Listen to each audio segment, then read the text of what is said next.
किसी समय की बात है, एक राजा ने अपने दरबार में पंडित जी को पूजा पाठ के लिए बुलाया। पूजा के बाद राजा ने पंडित जी से 3 जटिल सवाल पूछे। 1. भगवान कैसे दिखते हैं? 2. भगवान कहां तक देख सकते हैं? 3. भगवान क्या करते हैं? पंडित जी थोड़े सोच में पड़ गए और बोले, महाराज, इन सवालों के उत्तर देने के लिए मुझे थोड़ा समय चाहिए। राजा ने उन्हें 1 महीने का समय दिया। पंडित जी घर लौट आए, लेकिन कई दिनों तक उत्तर नहीं सूझा। उनकी परेशानी देखकर उनका बेटा बोला, पिताजी, आप क्यों चिंतित हैं? पंडित जी ने उसे राजा के सवालों के बारे में बताया। बेटे ने आत्मविश्वास से कहा, पिताजी, आप चिंता न करें, मैं इन सवालों का उत्तर दूंगा। अगले दिन दोनों राजा के दरबार में पहुंचे। राजा ने पंडित जी से पूछा, पंडित जी, आपने मेरे सवालों के जवाब खोज लिए? पंडित जी ने कहा, महाराज, मेरे बेटे ने इन सवालों के उत्तर देने का जिम्मा लिया है। राजा ने पूछा, तो बताओ, पहला सवाल, भगवान कैसे दिखते हैं? पंडित जी के बेटे ने मुस्कुराते हुए कहा, महाराज, कृपया एक कटोरी दूध मंगवाइए। दूध लाया गया। लड़के ने उसमें अपनी उंगली डालकर घुमाना शुरू कर दिया। राजा ने चौंक कर पूछा, यह क्या कर रहे हो? लड़के ने शांत स्वर में कहा, महाराज, क्या आपको इस दूध में मक्खन दिख रहा है? राजा ने सिर हिलाया और कहा, नहीं। लड़के ने उत्तर दिया, मक्खन इस दूध में ही है, लेकिन उसे निकालने के लिए दही जमाकर मथना पड़ता है।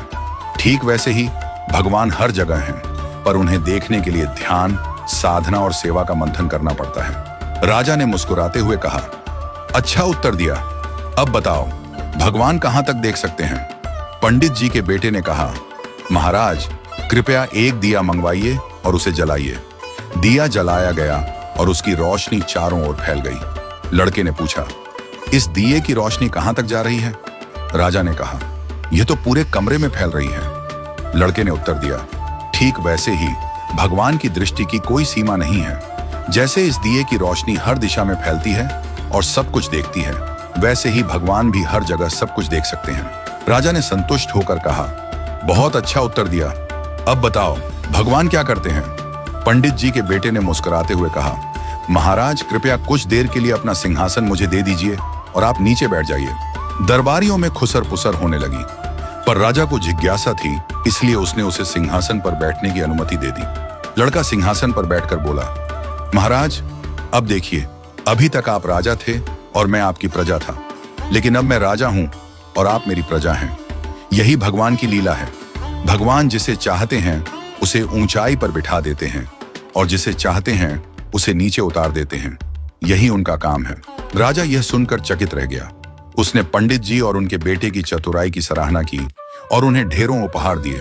राजा ने कहा, आज तुमने मुझे भगवान की शक्ति, दृष्टि और कार्यों का गूढ़ रहस्य समझा दिया। इस घटना के बाद राजा ने विनम्रता और सेवा का भाव अपनाया, क्योंकि वह समझ गया था कि भगवान हर जगह हैं और हर रूप में विद्यमान हैं।